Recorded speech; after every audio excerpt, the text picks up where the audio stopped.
কি দিন আইলো ওখান বলে গাড়ির তেলও পাওয়া যায় না। আব্বা মানে কি যে এটা কিনা দিল, ইয়ার থেকে রয়েছে একটা সাইকেল কিনা দিত, তাও চালায় শান্তি পাইতাম। হ্যাঁ এক কাম করি গে, গাড়ি এটা বেশি হাল দিকে।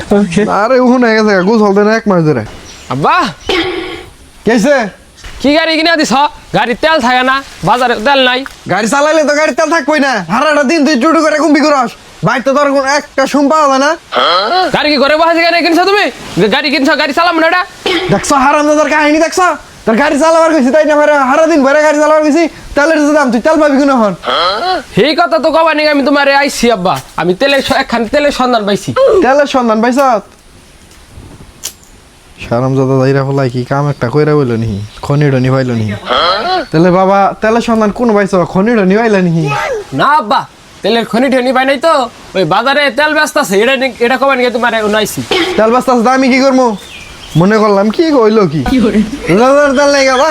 তা আব্বা দোকানদার তো তোমার চিনে, তাহলে তোমার কথা কয়ে 10টা তেল নিয়ে হিগে। 10টা তেল এই কথা কার কাম হবো না, পাই গেছি তেল 10টা আজকে বাজার থেকে নিয়ে আমি, গাড়ি 2 মাস ধরে বন্ধ।